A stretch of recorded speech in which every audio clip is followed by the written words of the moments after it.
Hey, listen to Commander Cookout Podcast, episode 77. I'm Brando. I'm here with Ryan, and today we're going to conclude the arc of Who Wore It Better by returning to an old favorite. You all knew what this was. Now hit our theme song!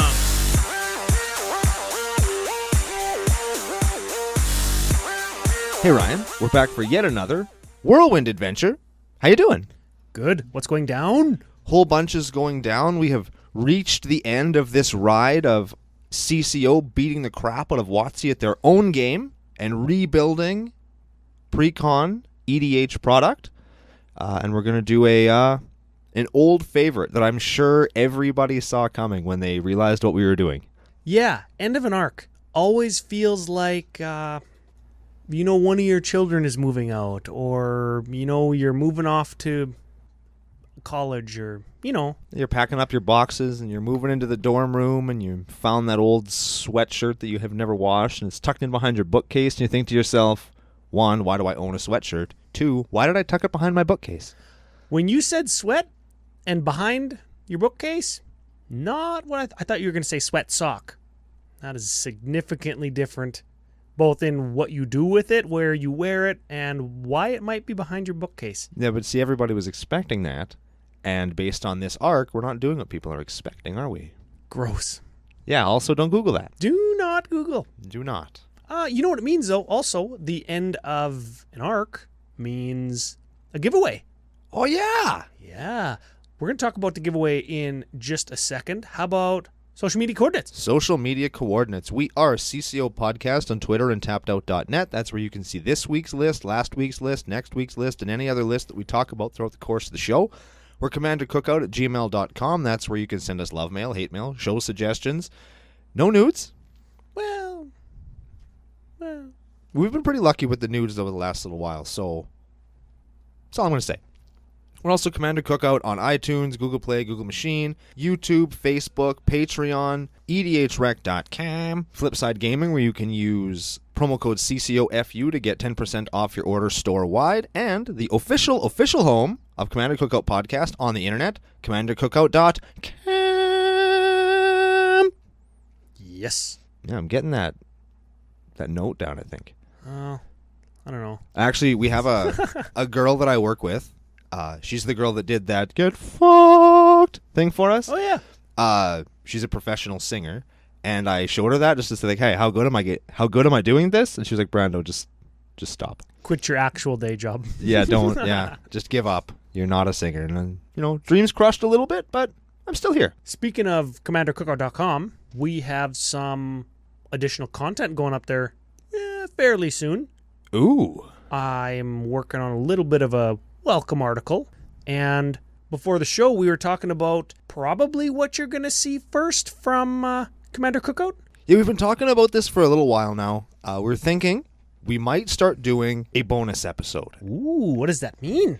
The content of the bonus episode will most likely change from month to month based on whether or not there's been new product released, or if there's a theme for the month or something. But it gives or change with the theme of the current arc. It'll supplement what we talk about without providing a deck list, right? Yeah, and it's something that we thought we could do. It'll give us a chance to kind of touch on some of those subjects that maybe not everybody's talking about it, but it'll give us an opportunity to CCO up maybe a set review, or maybe do a classic Commander Cookout style top 10 list of some kind of or something like that, and it'll just kind of give us an opportunity to spread our wings and talk about a few more things for your enjoyment. Yeah, I think a lot of the times what we run into with because we try not to make our episodes 4 hours long, and on a lot of the topics we talk about, or a lot of the decks we talk about, the underlying theme of the deck, whether it's aggro or the problems that aggro has, or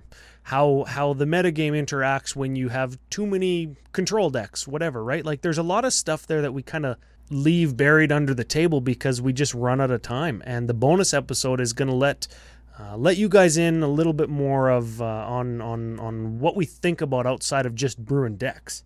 Because we do other things than brew decks. Yeah, we drink beer. We talk about Magic. Wait, that sounds like what we already are doing. Yeah, that's what we're doing right now. But yeah, so we're going to be looking forward to that. So a little bit of housekeeping. full disclosure, if you are a patron of ours, we very much appreciate it. Thank you very much. If contributing financially to a bonus episode isn't something that you're prepared or able to do, we appreciate that. And just giving you a heads up, you have a few weeks to go into your Patreon account and set a limit so that we don't end up trying to double dip or whatever it is that would seem, because that's not what we're trying to do. We just want to get a little bit more content out there for you guys to help keep you entertained, and thank you for all of the support that you've given us over the past year. Of all of that, I'm the most excited about top 10 episodes. Yeah, I am too. After talking about it just before recording today, it's like, oh man. Oh. Because we're not going to do like top 10 best sweepers, top 10 blue cards. No. No. That's all we're going to say. That's all you get. It's all you get. Just give us a little while and we'll get to the episode. Then that'll be all you get. And moving on. We mentioned our giveaway. A C18 product of the winner's choice will be sent to their house, courtesy of us. We can deface all the cards with our signatures if you want. That's your call. Yeah, who's our winner, Ryan? Winner is Justin Brown.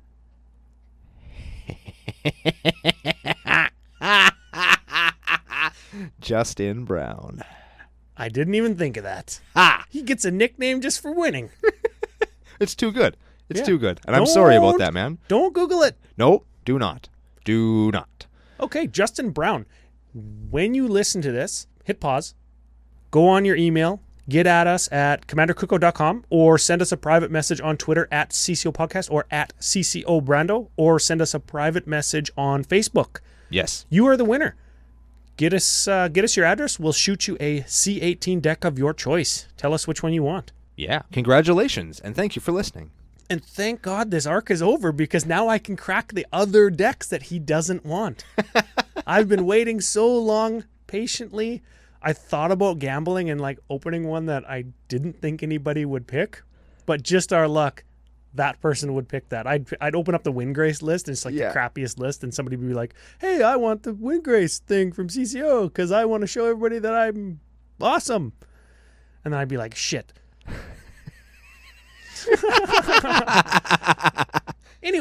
Anyhow, congratulations to you. Thanks everybody for playing, and we'll be back in our next arc with another super sweet giveaway, which we have in the works already. We think you're really going to like it. Yes, I actually like it.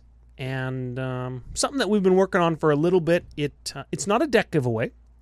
Kind of do every second giveaway is a deck giveaway until we hit our next Patreon stretch goal of 85 patrons. We'll do a deck giveaway per arc. Holy shit. Yeah.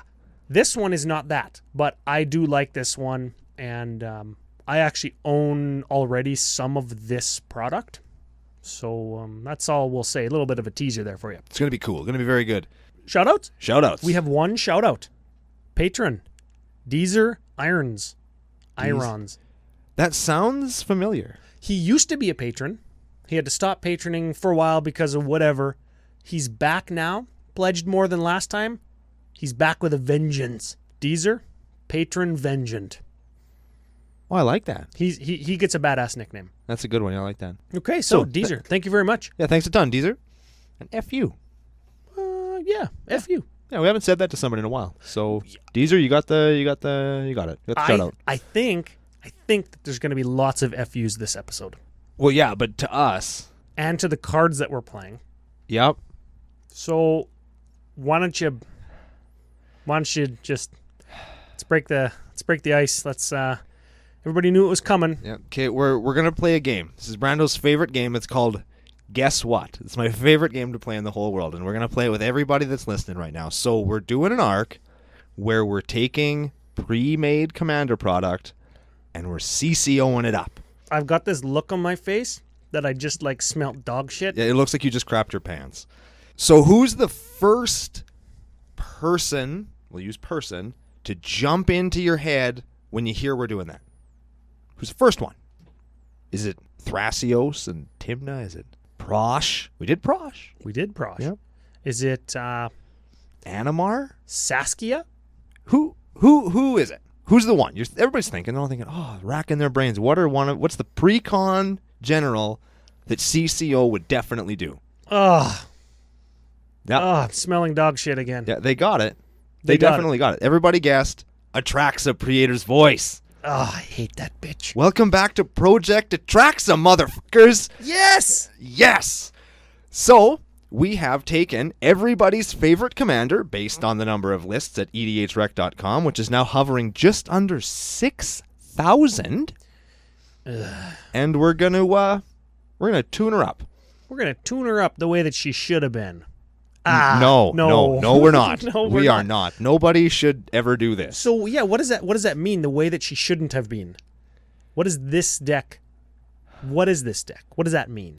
This deck, this list, this episode of the show is the culmination of so many storylines right now. It's the end of our Who Wore It Better arc.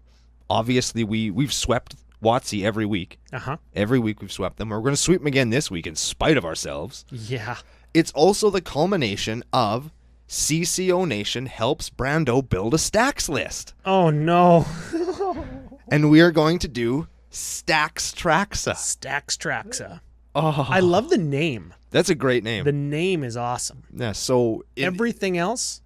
Not so much. I hate it. Yeah, so if you go on our tappedout.com or tappedout.net page, CCOPodcast, you'll see two lists. You're going to see the stacks list, the Golgari stacks list that you guys helped me build. If you have any more suggestions after reading the list, please feel free to post them. And you're also going to see this super fun Atraxa list. Stacks Traxa, yeah, for sure. Here's the thing, though. It's not all bad. No. For your opponent, it is. For us, it's not all stacks. We actually included a couple things in there that are either A, not that stacksy, or B, way out to lunch as part of our alternate lines to victory. What do we call it? Multiple ways to win the game? Multiple ways to win. We should come up with a name for that. CCO Nation, if you can come up with a good name for multiple ways to win, something that sounds super badass that we could put on a t-shirt. Like an alternate win con or alternate strategy that is the other way that you win. Yeah. Because that's important. Very important, especially in a stacks list. As I've learned, I'm still trying to figure out how I win. Yeah. A lot of the times, I joke with Brando, I say a lot of the times stacks doesn't win, it just doesn't, it finds ways not to lose. And eventually, other people in the game just die, and you're kind of like the last one left, and you're like, hey, is anybody alive? Are we having fun yet? Right? Sorry. So I think, without further ado, let's get into it. We're going to spend a little bit of time in the quick hits talking about specific interactions, and this list doesn't follow our sub $20 card kind of building constraint, and in the budget section we're going to address that. So you're going to see some very expensive cards here, but after we're done talking about the list, you're going to find out why. Yeah, just kind of a quick rundown of what all of that meant is for every other deck in this arc, we built it as if it could have been a pre-con. You could have went to Walmart, pulled it off the peg. Now you own this list that we built. This one, hypothetically, you can't do that.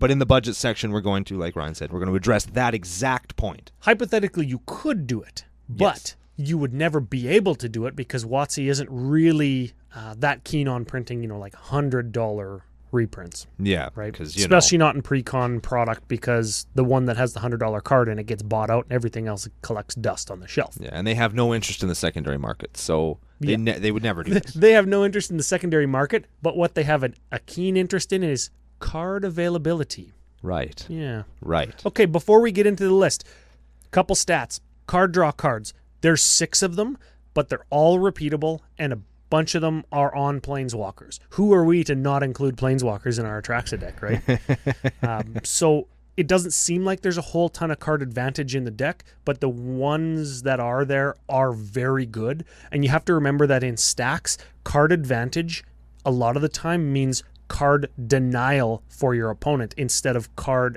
access for yourself. Okay? Targeted removal. There's 11 of them, including 4 hard counter spells. Sometimes you got to counter something before it actually happens. Yes. Like, you know what I mean? Like a Maelstrom Pulse isn't going to do it because you need a counterspell. Sometimes I've learned in stacks, you have to, sometimes somebody will resolve a threat and they'll sack every other thing that they have to maintain that threat so that they can kill you. Because the threat kills the stacks player. Mass removal, 7. And some of those things are sweepers. Some of those things act like sweepers that just take a little bit of extra time. And that extra time in stacks is okay because nobody else is doing anything with that extra time because you're denying that from them. Mana Rocks and Dorks, 14. Some of them you can tick up. Got a CCO special there for you. Okay. Yeah. Life gain to offset some of your life pain, because remember, we're playing black. Things like Necropotence. Spoiler, it's in the list. We've got 6 life gain things, including Atraxa. Super important because A, you're going to be taking beats because you're playing a shitty deck, and B, because you're paying your own life to break the symmetry. Orbs, spheres, stacksy stuff. 17. Those were contributed by your boy Brando. You're welcome. Yeah, he's been playing stacks. It's a lot of the stuff that CCO Nation yourself has suggested. So those things, your guys' fault. And the rest of the deck is kind of built around that as a way to break the symmetry. Now, what do I mean when I say break the symmetry? Or break parity is what people say a lot of the times when they talk about stacks. That's typically when you are under some kind of horrific effect that is making everybody miserable, including yourself, but you have a way to either make it work for you, make it not happen to you, or find a way of just working within the constraints that you yourself have set up for the table. Yeah, perfect example is flagship card Smokestack. It's in the list, right? Of course. At the beginning of your upkeep, you put a counter on it, and then you sacrifice, and then everybody at their upkeep sacrifices a permanent for each counter that's on Smokestack. That's where the name Stacks comes from. We've talked about this before. You can get around that by playing a Crucible of Worlds, right? You sack a land to your Smokestack, and then you can replay it for your land drop for the turn from your graveyard. That's how you break parity. Very elementary example of how to break parity, but that's what we mean for anybody who isn't familiar with playing the Stacks archetype. So should we get into it? Yeah, let's do it. All right, here we go. Let's start with Atraxa. For all of those of you who do not know what she does, she is a 4/4 Angel Horror for green, white, blue, black, flying, vigilance, death touch, lifelink. Holy shit.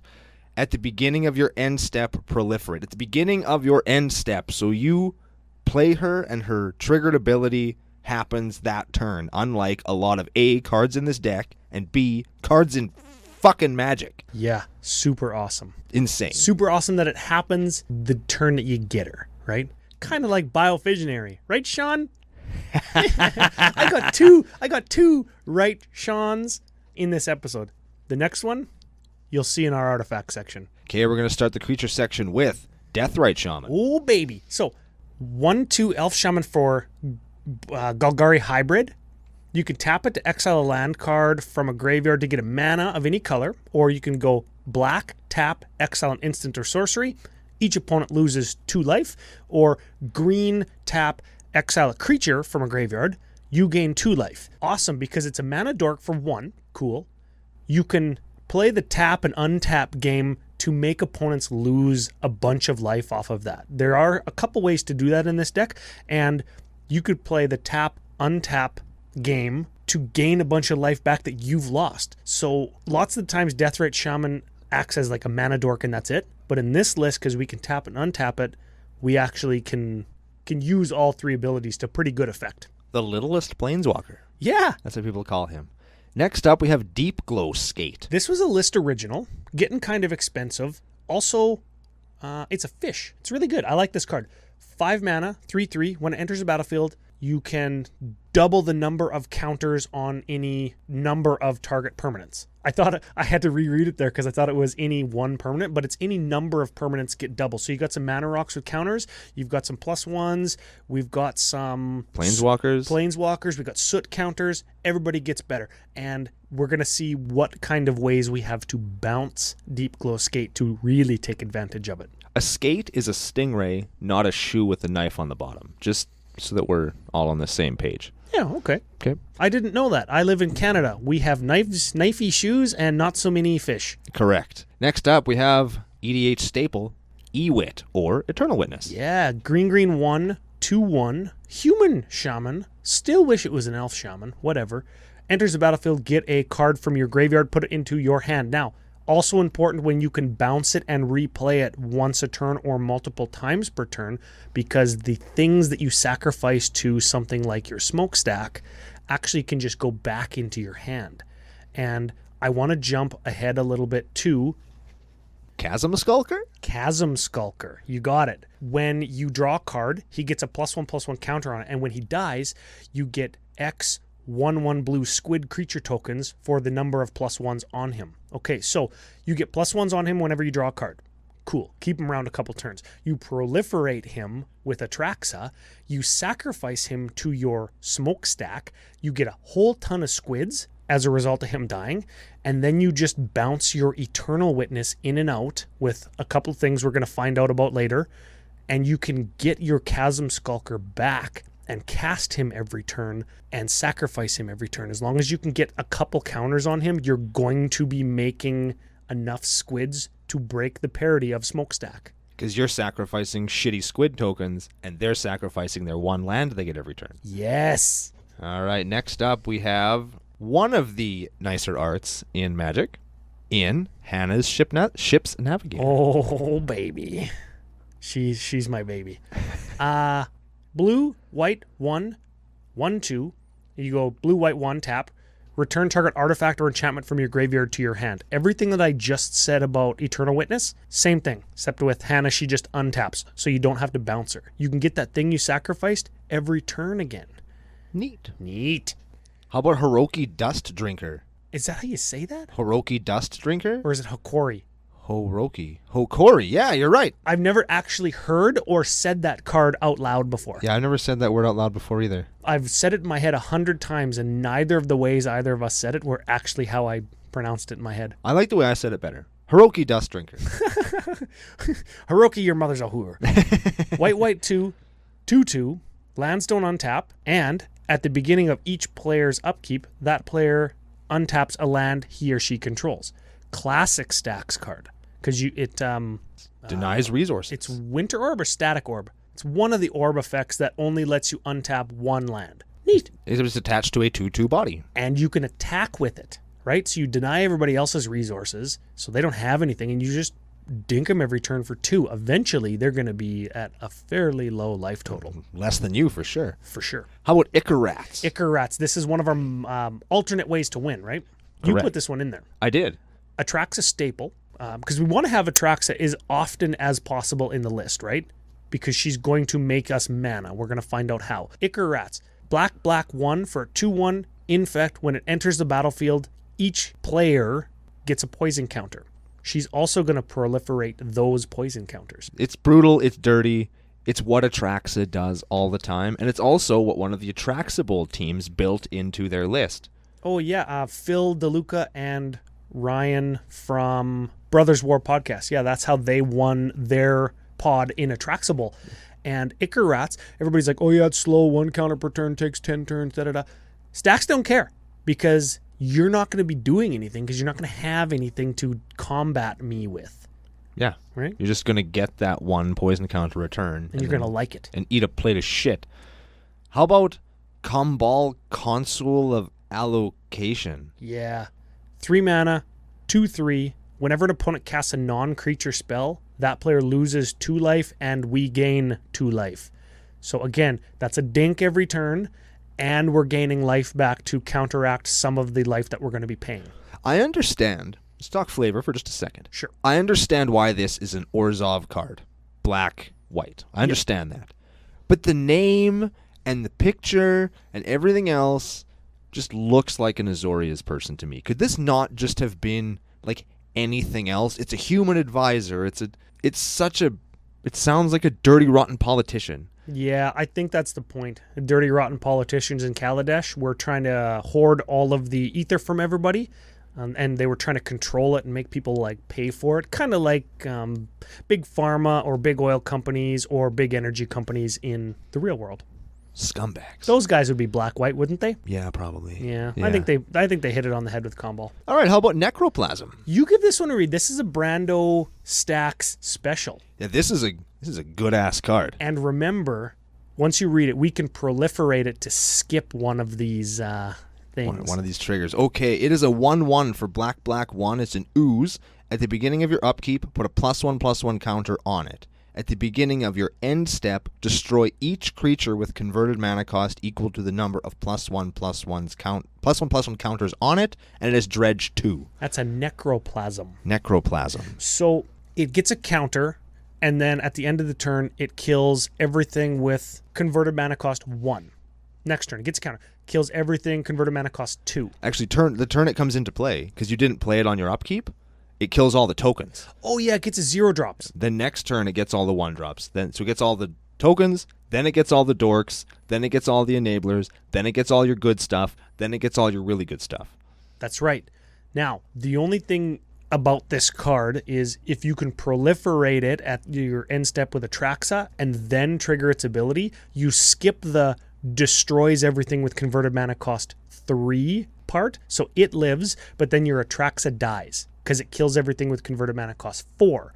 So if you could proliferate, then you could get everything with converted mana cost 5. And that could be tuned into the list because we don't have a whole ton of ways to proliferate outside of Atraxa. But if you just wanted to use it to get all the tokens, 1-drops, 2-drops, 3-drops, nothing wrong with that. And in a stacks list, getting 1-drops, 2-drops, and 3-drops is probably going to get you there because that's what everybody's going to have. Especially over like the 3 or 4 turns he's out, you can dink people for 1 damage. And I know it's only like 3 or 4 damage, but if you focus all that into the one player that doesn't have any creatures, that guy's losing 10% of his life, right? Yeah. So it's nothing to scoff at when you start really paying attention to how much damage you can do. I think that's important. We don't talk about that enough, is not missing attacks. Everybody's like, oh, I don't want to attack because then I make an enemy like on turn 2 when I hit somebody for 1. No, just attack. And if people are that petty that they're going to start focusing on you for the whole game because you hit them for 2, come on. That's a thing, though. That's a thing that Commander players do. Top 10 things not to do. Get pissed off when you get attacked for 1. Yeah. Grow some balls. Also, important note, dredge 2, that means this thing is repeatable. Oh, yeah, because if it's after it dies, you just dredge. And remember, we're playing next card, Runamap Excavator. Yep. Lets you play lands from your graveyard. It's a 2/3 for 3. If you dredge a land with your Runamap Excavator, you just play that land, you get your Necroplasm, you play him again, kill all the tokens again. Very good. Yeah. Like him a lot. And that covers our next creature, so we're going to move on to Thalia, Heretic Cathar. Stacks staple again. 3-drop, 3/2. Really good there on the power scale. First strike, and creatures and non-basic lands your opponents control enter the battlefield tapped. Important, it's your opponents. Yeah, that breaks symmetry right on the card. Yeah, she's actually mono white stacks commander. As is Hakori Dusk Drinker, or whatever we called him. Let me also say, of course she's white. Let me also say, she's pretty sexy. She's all right. I'm just throwing that out there. She's no She's got like long blonde hair of similar to like Pamela Anderson in like the early 90s. Or Sable. Remember Sable from WWE? Yeah. Hey, you met Trish Stratus on the weekend, hey? I sure did. She is remarkably shorter than I thought she was going to be. Was she as remarkably sexy as she is on TV? Yes. All right. That's all I needed to hear. Yeah, I told, I was there with Kyla, and after I shook her hand or whatever, it's like, I'm never washing my hand ever again until I have to go to the bathroom or eat. But... And you haven't eaten or gone into the bathroom since. Correct. You're both skinny and fat at the same time for different reasons. But it was a marvelous, marvelous opportunity. Very I excellent. really liked Trish Stratus, and it was cool to meet her in real life. Yeah. That was the only reason I wanted to go to the convention this weekend, besides Sean Astin. Who canceled And on then he us. canceled. What a scum. So I didn't go. Yeah, go home, Rudy. Should have thrown him in the volcano. Next up, we have Thrumming Bird. 1/1 flyer for 2. When it deals combat damage to a player, proliferate. It's another dinker that you can proliferate with. I bet you get 6 or 8 damage in with your Thrumming Bird over the course of a game. How about Viral Drake? Oh, baby. Oh, this is how you proliferate up from 3 to 5 with your Necroplasm. Blue, 3, 1/4, flyer, infect, so he's going to dink you. Also, he's got blue, 3, proliferate. Period. Yeah, so if you got a ton of mana, like we're going to make in this deck, you could just proliferate like 2, 3, 4 times in a turn, and if you had your Icarats earlier, somebody just dies. Or everybody just dies. Yeah, everybody just eats a big pile of shit. Speaking of eating a huge pile of shit, how about we talk about why we're playing Zur the Enchanter? Oh, yeah, because he's another flyer that you're going to just get damage in with, and whenever Zur attacks, all he has to do is attack. You can search your library for an enchantment with converted mana cost 3 or less and put it onto the battlefield. God damn You're it. just going to find it. So he costs black, blue, white, 1 for a 1/4 flyer. So he's even tough to kill. Like, you can block somebody's Thrumming Bird with him or somebody's Viral Drake or whatever. Like, he's going to block a 3/3 flyer. He passes the bolt test, so he is tricky to kill sometimes. Yeah. All right, let's move on to our big daddies here in Sunscorch Regent. Yeah, we've got 2 cards like this, and this is a little bit of CCO symmetry breaking. Yeah. Yeah, right? Okay, so he's a 4/3 for white 3 dragon flying. He's gonna big dink for 3. And whenever an opponent casts a spell, you get a +1/+1 counter on him that you can proliferate, and you gain a life. So you're gaining the life back that you're going to see that we're paying. If you want to cast spells, if you want to sacrifice your stuff so you can cast more spells instead of keeping your lands tapped or sacking lands, I'm going to get a bigger guy, and I'm going to gain life, and I'm going to fly over the top of whatever this shitty thing that you play is. Yeah. He's going to beat your ass. He's going to beat wholesale. And in the card, he's shooting a laser out of his mouth. Yeah. This guy is, like Icarats, our alternate win condition in a stacks list because he's going to give you advantage even if you can't attack with him. He's going to gain you life and he's going to get big. So when eventually you sacrifice whatever to smokestacks, the thing that was making you not be able to attack, you can beat in for like 20. Like it. Yeah. You know what else I like? I really like this card. A lot. Consuming Aberration. Same thing as the Sunscorch Regent. He is a 5-drop horror star. And his power and toughness are each equal to the number of cards in your opponent's graveyards. All opponents. Remember, they're sacking stuff left, right, and center. Or you're just killing it. So he's going to be a big. And whenever we cast a spell, because we still can cast spells. Because symmetry has been broken. Exactly. Each opponent reveals cards from the top of his or her library until they reveal a land card. And then that goes into the graveyard. So you grind each opponent. He's going to get huge. Yeah. Like, last week we talked about what's the biggest black market you ever saw? We were like 30. What's the biggest consuming aberration you ever saw? 130. So sounds like if you can clear your opponent's board and you've got a giant consuming aberration, you could just kill somebody. Every time. Yeah. By the time you play him, he should probably be a one-punch Charlie. So there's our creature suite. I like it. How many are there?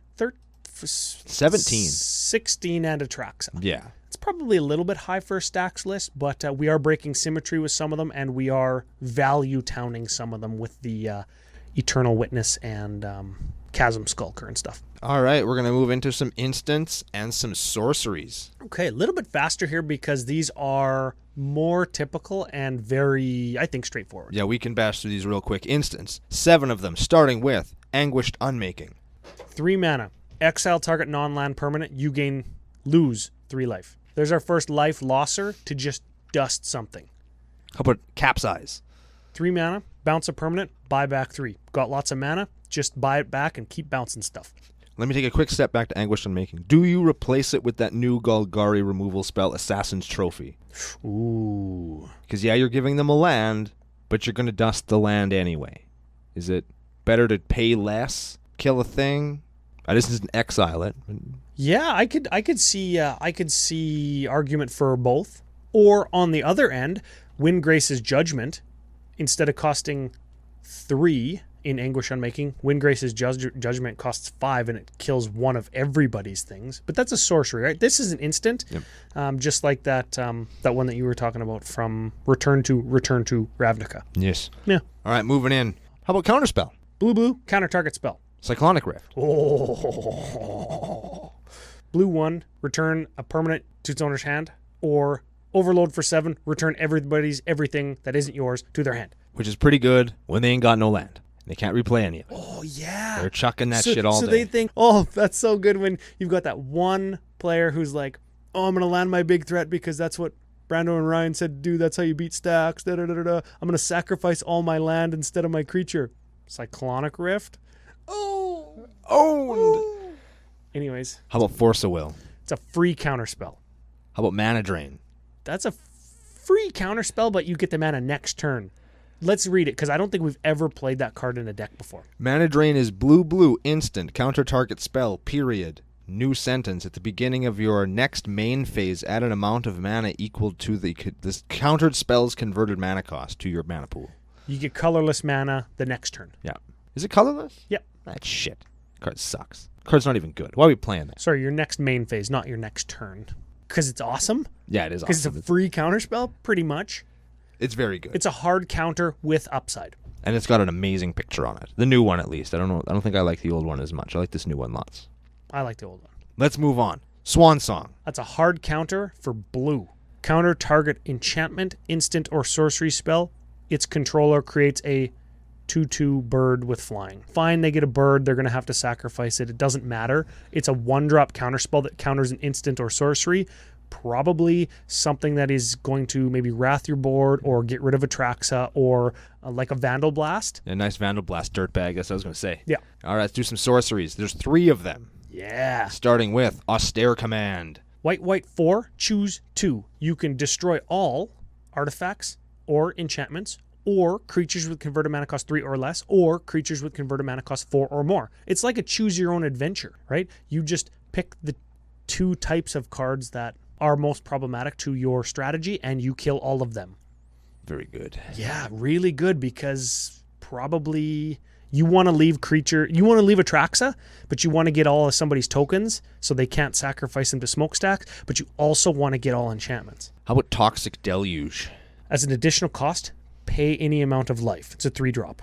So there's that life paying that we got to counteract. All creatures get -X until end of turn. Card is insane. Pay 3 life and 3 mana. Kill all the 3/3s and smaller. Leave your Atraxa.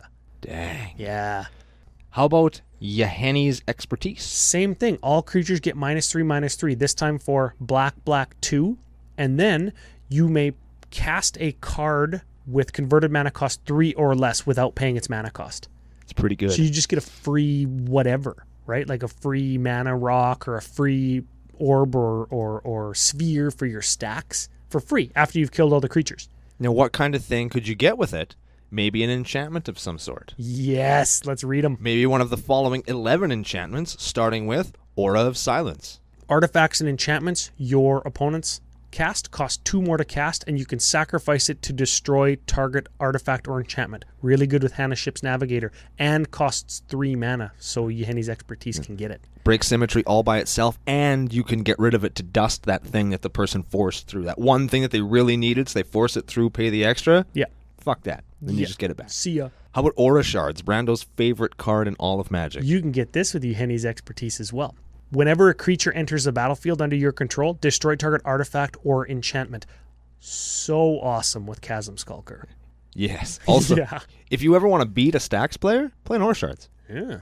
Because, yeah, that's how you do it. Don't tap out for it, though, because then I'll just play a creature and destroy yours with mine. How about Authority of the Consuls? Enchantment for white. Creatures your opponents control enter the battlefield tapped, and whenever a creature enters the battlefield under an opponent's control, we gain 1 life. Yahenni's Expertise gets it, it gains us our life, and it slows our opponents down. Same exact things are all true with Blind Obedience. Artifacts, creatures your opponents control enter the battlefield tapped, and it's got Extort, so when you cast a spell, you can play white or black to gain a life and make everybody lose a life. Everybody loses a life, you gain that much life. Oh, yeah, that's right. So it's even better than that. We've already talked about Necropotence. I guess we should probably read it again. Yeah, black for an enchantment. Skip your draw step. If you were to discard a card, exile it from your graveyard, and you can pay 1 life to exile the top card of your library, and at the end of your turn, you get it. So basically, it's pay 1 life, draw a card at the end of your turn. Super sweet. So far, you're noticing a trend. Zur can get all these, and Yahenni's Expertise can get all these. Mm-hmm. How about Phyrexian Arena? Same is true here. 3-drop at the beginning of your upkeep, lose a life, draw a card. Periphery Nodes. That is a color-shifted drop of honey. Yeah, it is. So this costs white, and at the beginning of your upkeep, destroy the creature with the lowest power, right? And if 2 creatures are tied, you get to choose one. And then if there are no creatures in play, sacrifice Periphery Nodes. Seems a little bit loose, and I felt like it was a little loose when I played Drop of Honey in my Stacks list, but I find that it really does keep those threats to a minimum, because sometimes the lowest power among creatures is the 10/10 that the guy's beating you to death with. Yeah, because he sacrificed everything else. Exactly. So it gets you there, and it lets you get rid of annoying dorks. You know what I like? I like Periphery Nodes after an Austere command, you get all the little guys with austere command, and then Periphery Node starts to get like 4 power and 5 power guys. It's very good. Rest in peace. Ooh, 2-drop enchantment. When it enters the battlefield, exile all graveyards, and if a card would be put into a graveyard from anywhere, exile it instead. A little bit of a non-bow with like the stuff that we're getting with Eternal Witness and Hannah Ship's Navigator, but Graveyard Hate, super important. Sometimes you just need to stop the reanimate package. Yes. So there it is. Rhystic Study. 3-drop. When an opponent plays a spell, you draw a card unless they pay 1. Chances are they're not going to have 1 to play. Exactly. Right? So it's draw a card, put a counter on Chasm Skulker, have an extra card, give them the finger. Yeah, lots of finger. How about Sterling Grove? Ooh, 2-drop, so white, green. Other enchantments you control have Shroud, and also you can pay 1, sacrifice it, search for an enchantment, put it into your hand. On top of your library. Yes. Sylvan Library. Sylvan Library. 2-drop. At the beginning of your draw step, draw 2 extra cards, and then you take 4 damage for every one that you don't put back. So again, life for cards. Lots of times, if you're gaining lots of life, and remember, Atraxa will counteract one of those. If you can hit for 4 every turn, you just keep that card and take 4, and you're not changing life totals, and that lets you break symmetry by like anything that lets you discard or that you're playing stuff just to sacrifice it. You can draw it back with your Necropotence, Sylvan Library, Rhystic Study, Phyrexian Arena at the cost of life, and we have lots of ways to gain that back. Stacks time, Ryan. Oh baby, We have 24 artifacts, and we're going to start off with... let's preface it by doing the 2 that gain charge counters. One that we said that we were going to play, and we did. Yes. Everflowing Chalice. Yes. So that is a 0-drop that has multi-kicker of 2. Every time you multi-kick it, you get a charge counter, and then it taps for a colorless for each charge counter. Every turn, you just add another 1 or 2 or 3 charge counters onto it, and you get more and more mana. Wow. Yeah. That's some Atraxa shit. Yep. And it's bigger, less played, cooler looking brother. We have Asshole Cornucopia. Yeah, with an XXX in its mana cost. Don't Google that. Nothing with asshole and XXX. Just stay away. Yes. Okay. Especially if the other word is cornucopia. Oh my God. Okay. Actually, thinking about that now and looking at this picture, oh my God. We are just so immature. Wow. I love it. Okay, so it enters the battlefield with X charge counters on it. So you pay 3, like X equals 1 and 1 and 1, and it enters the battlefield with 1 counter on it, and then you can tap it for a color of mana equal to the number of charge counters on it. Yeah. You just proliferate it once or twice every single turn. There's one more card that kind of works like that. Is it Coalition Relic? Why don't we ask Sean from Commander's Brew? Coalition Relic is an artifact for 3. You can tap it to add a mana of any color, or you can tap it to put a charge counter on it, and then at the beginning of your pre-combat main phase, you remove all the counters and get mana of any color for them. Yep. And you can just use it as a regular mana rock, just getting a color every turn, or put a charge counter on it, end of turn, or put a charge counter on it, attack with your Thrumming Bird to proliferate it, Viral Drake proliferate it, and then Atraxa proliferate it. Next turn, untap it, pre-combat main phase, you get 4 mana. Dang. Sweet. And then you can tap it again for mana. And then you can just cast your Sunscorch Regent or your Biovisionary or whatever, right? Just a way to break symmetry by getting lots of mana out of one card. And that's going to be a theme. If it's not a Staxy card, it's a make lots of mana card. All right, let's hit these up quick. Chrome Mox. It's a 0-drop Mox, gives you mana. Clock of Omens. Yeah, that's a 4-drop, but you tap 2 artifacts to untap another target artifact. You could tap Clock of Omens and something else, like your Crucible of Worlds, to untap your Astral Cornucopia when it has like 8 counters on it. So you can make 8, tap 2 artifacts, untap your Astral Cornucopia, make 8 more. All of a sudden, 16 mana. Boom.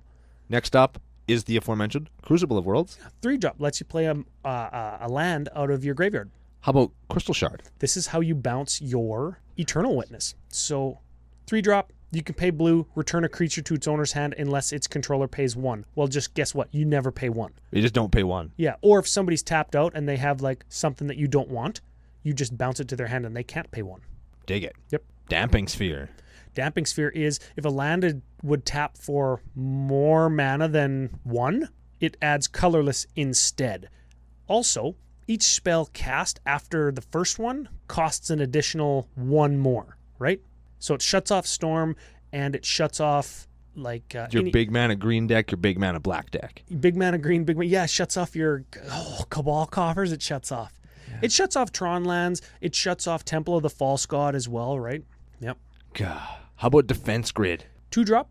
Each spell costs 3 more to cast during somebody else's turn. So they want to tap out to Terror your Sunscorch Regent.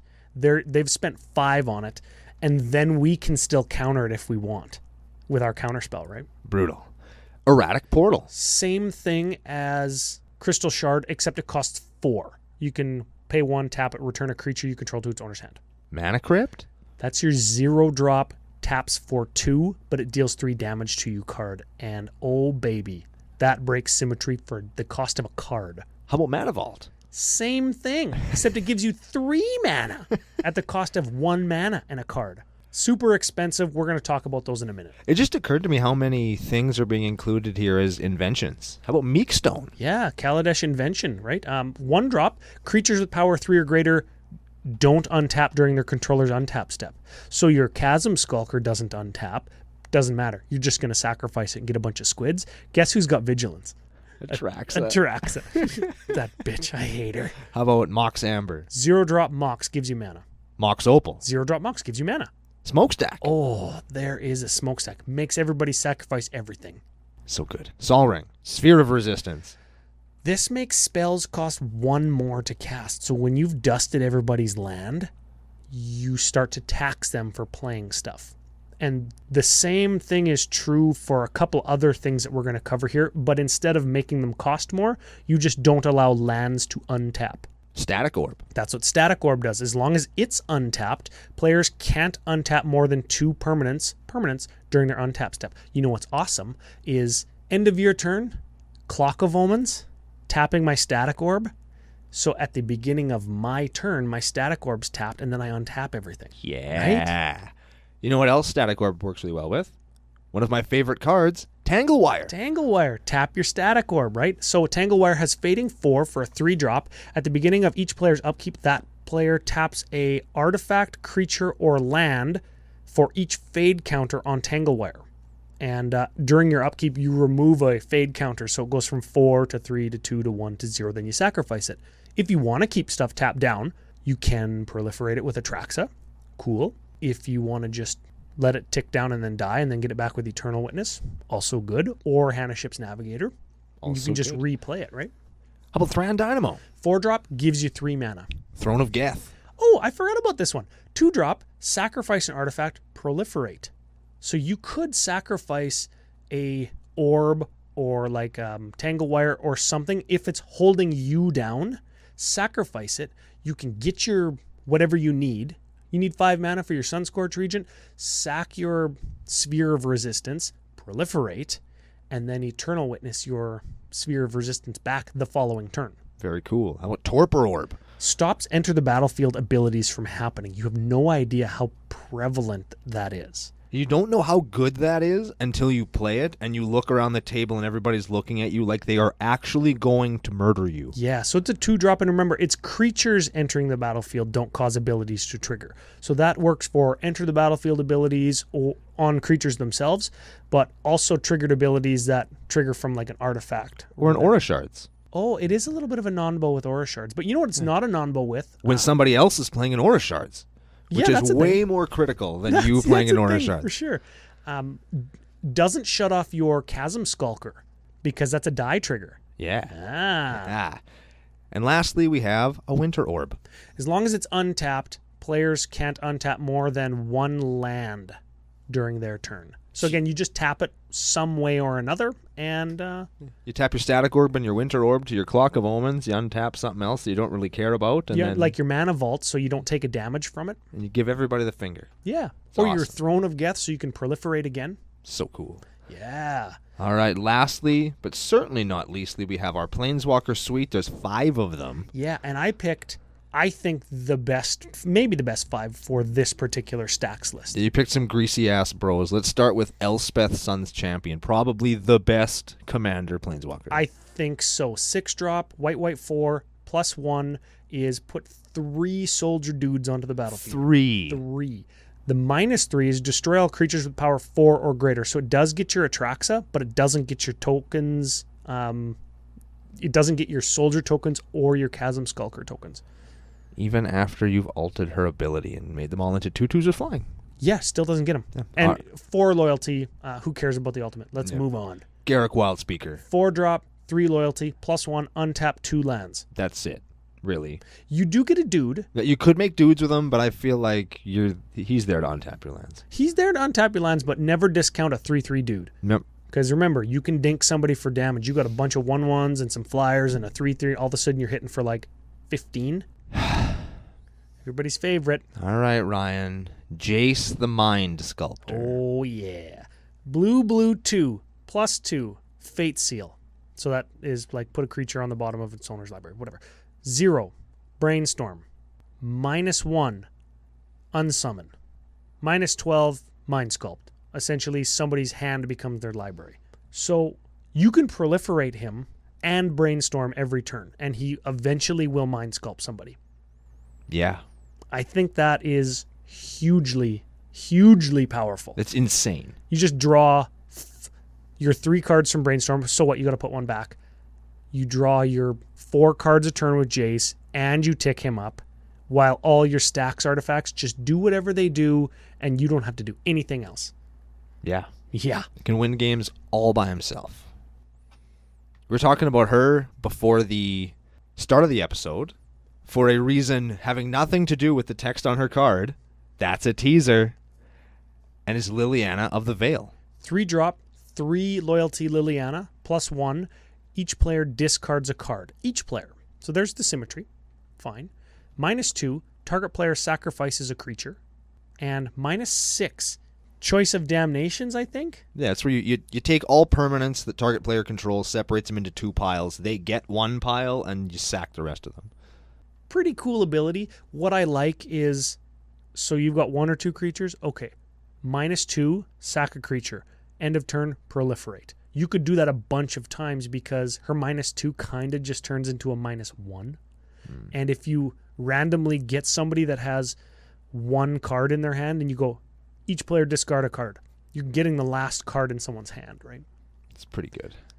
And our last one, no surprise here, Tezzeret Artifice Master. M19, though, brand new, right? Blue 3 for a Tezzeret Planeswalker, 5 loyalty, +1. Create a 1/1 colorless Thopter creature token with flying. So there's your 1/1 Dinker with flying that you could sacrifice. Cool. 0, draw a card. If you control 3 or more artifacts, draw 2 cards. What the hell? Yeah, and then his ultimate is -9. You get an emblem with, at the beginning of your end step, search your library for a card, put it onto the battlefield. It's crazy. So that could win you the game most def. But same just like Jace, you could get your Thopter. Sorry.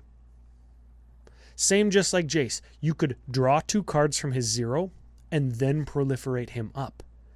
And eventually you get to 9, you get his emblem, and you just search for whatever, your Jace, your Sunscorch Regent, your Consuming Aberration, whatever wins you the game.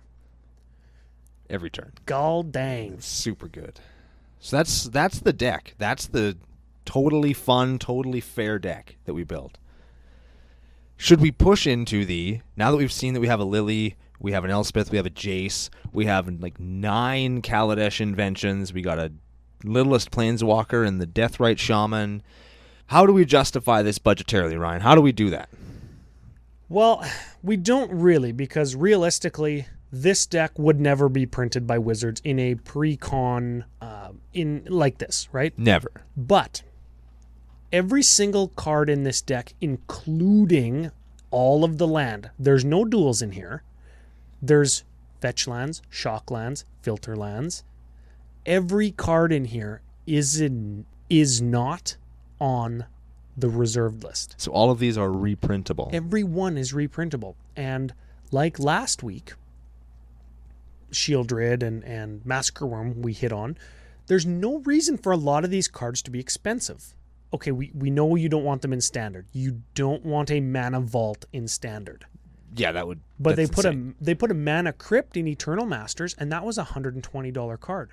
And they put both of them in Kaladesh Draft, so they're not trying to protect the draft format. I got a Mana Vault in draft. You did, yeah. Twice that happened. Confirmation bias. What our point is Mana Vault's $40. Put it in a precon. Everybody plays it in EDH, right? And it does have a downside. It doesn't untap, and it deals damage to you, right? Put it in all the precons. Put it in all the precons. Next time, put Mana Crypt instead of Sol Ring, right? That's still $100 and some card. And it does what Sol Ring does, except it deals 3 damage to you sometimes. Yeah, and it would drag that price down right now. If it was in every, it would drag that price down. It wouldn't make it a $10 card. No. But it wouldn't be $110. Absolutely not. Right? And I think that's the important part. And your old ones are still going to be worth a bunch of money. Just like your mana base. There's no reason that fetch lands should be $80. Like there's a Scalding Tarn in this deck. It's like $80. No reason for that. There's no reason. Put it in precons. They don't want them in standard. Put them in a Masters set again. But you want them in Modern. Everybody wants them in Modern. They want people to play Modern. Print fetch lands. Print a land base that people can actually get. You've reprinted Shock lands twice. Yeah. Let's throw some fetch lands in there. Let's just do that. And they've reprinted the Onslaught fetch lands in cons of Tarkir blocks, so they need to reprint the Zendikar ones because those ones are getting out of control, right? There is the Planeswalkers like Jace, expensive. Elspeth's getting expensive, right? Liliana, like $120. It's a ton of money. Because Modern. Put her in master sets. Print 4 master sets a year. Just stop making sets for a year and then just reprint master sets 4 times a year. Reprint masters. Every card in it is something you want. It's the best draft format you'll ever play because every draft is cute. How about this? In 2020, Wizards goes Modern Masters 2015 2. And then 3 months later, Modern Masters 2017 2. Eternal Masters 2. And it's just the same set reprinted again. I don't think there would be any complaints. I don't think so either. Apart from the $10 a pack premium and the $50 drafts. And yeah. Master sets were kind of a failure, I think. I don't know if they would be that much. Well, they are that much. Because they charge that much for the boxes to the retailers. Yeah, and the retailers MSRP might still be $10, but you know what it wouldn't be? It wouldn't be $15 a pack like some stores were charging. It would be actually just $10 a pack like they're supposed to be. Yeah, I suppose. I mean, it's never a bad thing to introduce more cards to the economy. It's not. It's an unregulated economy. You can do whatever you want. Yes. Yeah. Anyways. So that's our budget spiel. Yeah. Reprint it. We don't want this deck to be $1,700. Strengths and weaknesses? Strengths and weaknesses. Strength. So controlling. Very powerful. You think last week's deck was evil? No. No, this deck is the Satan. Yeah. It's a necessary Satan, but this is the one. This is why people don't want to play against stacks. Very much so. Next strength. Difficult access to interact on for your opponents. They just can't. It doesn't do what normal decks do. That's why it's hard to beat, right? Correct. This is like Dredge, where Dredge was something that you can't really do anything about. So they just started printing ways that you could hose Dredge, but they haven't come up with a way of hosing stacks yet. Yeah, because social contract kind of dictates that nobody plays this. It's not really fun to play against, and lots of the cards don't involve you doing any like card actions on your turn. So sometimes it's not really that fun to pilot. Yeah, I've been having a hard time, and we talked about this the last time I was testing my stacks list. Is it worse to play against somebody that's really good at stacks or somebody like me that's just, he's played 4 games of stacks in his life and he's just learning? And my response was, it's worse to play against somebody who's good at stacks because they say shit that stacks players say. Well, I don't know. We'll see how long that lasts. Counterspell. Did you sacrifice during your upkeep? In response to you scooping. Yeah. You can only scoop at sorcery speed. So in response to you scooping, yeah, that's a thing. Anyways, this deck some spicy twists. I'm including it as a strength. Sunscorch Regent, Consuming Aberration, Beat Wholesale Ass. Yeah. We are fans of that. We certainly are. Weaknesses. Long games. Oh, yeah. Some people don't like that. Some people do.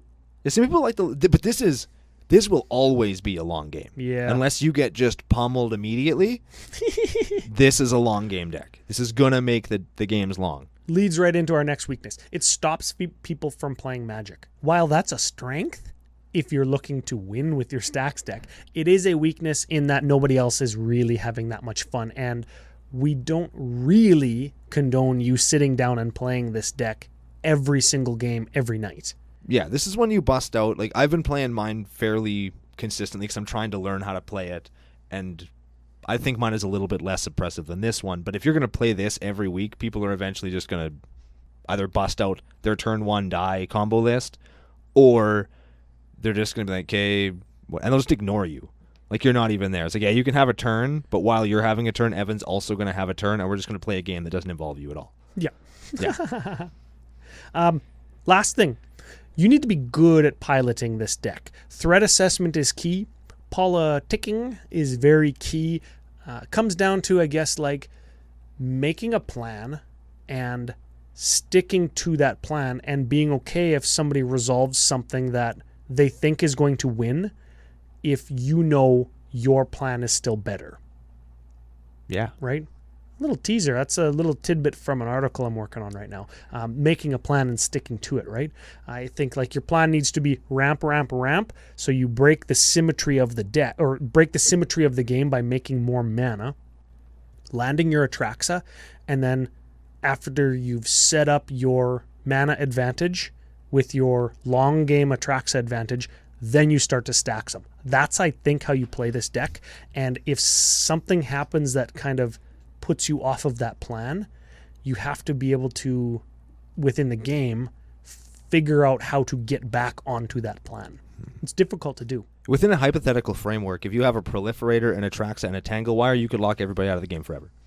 Yeah. If you sweep them, you can keep every permanent that they ever have minus 1 land tapped down for the whole game. And all you would need then is to like draw your Astral Cornucopia. And yeah. Well, you don't even need to do that. You just attack with Atraxa. You don't need to do anything. Yeah. And that's one of the things. And the cards you draw each turn are like that pinpoint answer that you need, right? That weakness. This deck would need tuning to figure out how it beats the other decks in your meta. Yes. Right? That's why you're testing out your stacks deck with 3 or 4 different commanders to find out which one works the best and what kind of pinpointed answers you need that go with that commander. Mm-hmm. Is it your Caustic Caterpillar and your Shriekmaw to go along with your Marin? Or is it like whatever artifacts that you get back with your Gliss of the Trader? Is it lands that have answers on them that you get with your Gitrog, right? Yep. It's a whole thing. Okay. Milk list? How about instead we do card of the week? I think I have an idea of what this one is. If you've been listening intently to the show, you will know that I love this card. So, of course, he's going to be card of the week. Consuming Aberration. Yeah. So, black, blue, 3. Horror. Star. Power and toughness equal the number of cards in all of your opponent's graveyards. And whenever an opponent casts a spell? Whenever you cast a spell. Whenever I cast a spell, all my opponents grind. They mill till they hit a land. Very cool. And then he gets giant. Yeah, he gets monstrous. And then he kills somebody. Yeah, he gets at least 3 every time you play anything, and the odds are you're going to get more than 3. It's going to get at least as big as you have opponents, plus any number of bonus cards. So he's $2 American, or like 87 Canadian. Yeah, been reprinted twice, once in C16, originally in Gate Crash, I believe that is. And his foil tax is not even... He's $2 for a regular, $2.33 for a foil. Sweet. That's crazy. Yeah. So get your foils. Honorary mention, card of the week, Sunscorch Regent, because it's in the deck for the same reason.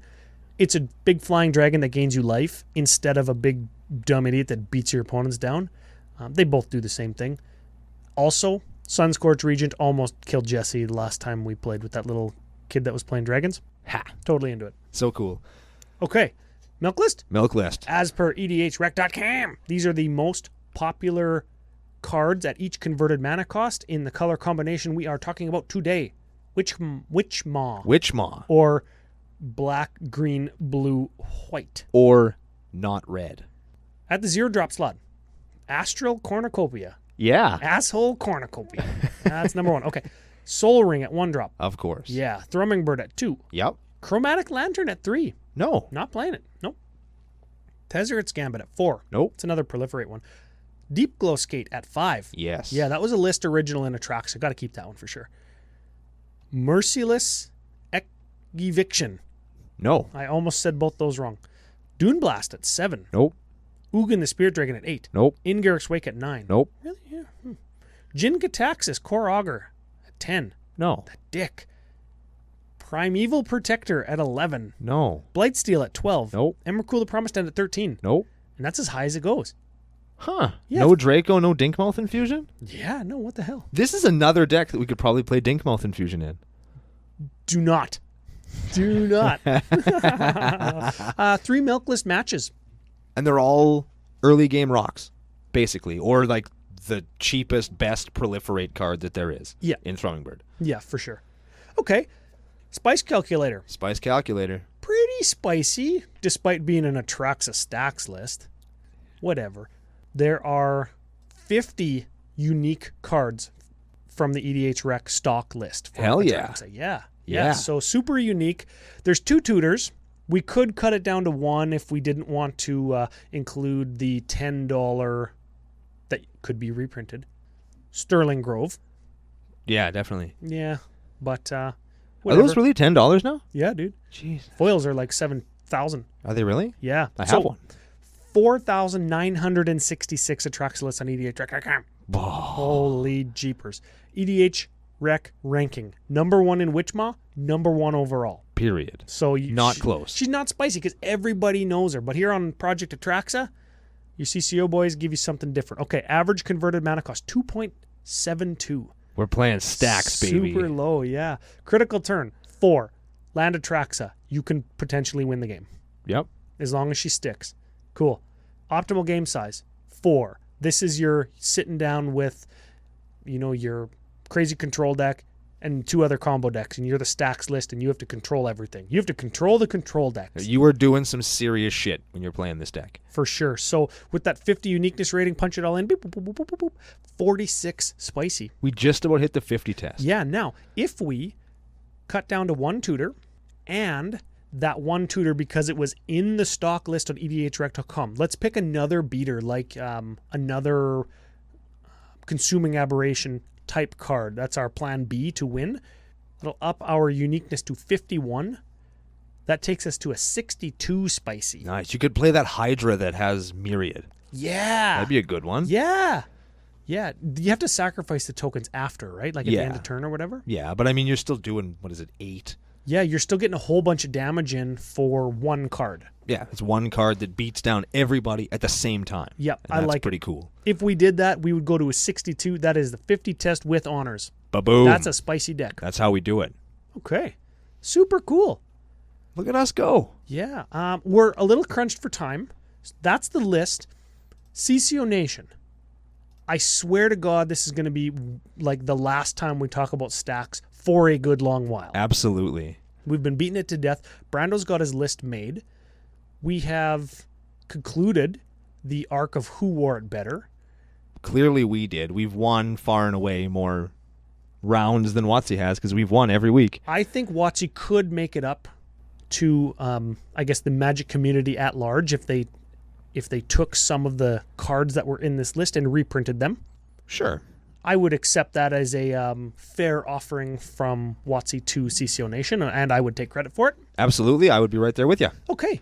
Round out the show. Final thoughts of the day. Remember to announce our our giveaway winner again for our C18 deck of his choice, and possible preview for our next arc.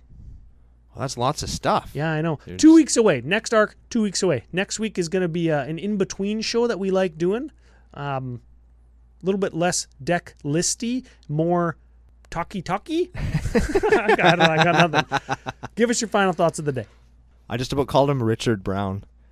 You guys can think of that joke all by yourselves. His name's Justin Brown. He's our contest winner. Buddy, get a hold of us, either CCO Brando, CCO Podcast on Twitter, or CommanderCookout@gmail.com. Let us know which deck you want and whether or not you want us to deface some of those cards with some sweet signatures, and we'll get them sent off to you as soon as we can. For everyone else, thank you very much for contributing to your time to the show and your efforts to winning our contest. We'll have a new one set up for you during our next show, which is going to be a throwaway show, not a throwaway show, but a in-between talkie show, as Ryan says. As far as stacks goes, like I said right off the top, this will be the end of the stacks odyssey unless somebody really has something that really tickles my fancy in the suggestions on the tapped out list. If you want to check that out, it's my Let's Build a Stacks list deck on tappedout.net. Feel free to check that out and give me any suggestions. I'm very, very open to them. As far as this list goes, it's a stacks deck. It's exactly what you think of when you think of a stacks deck. It's brutal, it's controlling, it's no fun, it's hard to get around, nobody's ready for it, and if you're a little bit hammered, you're going to wonder why you spent $1,700 building it in the first place, and then you're going to get into an argument with Evan about why the deck should not cost $1,700. Because that's usually how the budget conversations end around our table, and you're going to see that in some possible bonus content coming up in the coming months. Yeah, you know what? Argument with Evan. He actually touched on a really good point in a conversation. I won't call it an argument. And we've kind of used a little bit of that and a couple of our patron suggestions of late to put together some things that we are really excited about. That we are going to turn into a new arc that we will talk more in depth about on the next episode of Commander Cookout Podcast. Hit our theme song! Ooh.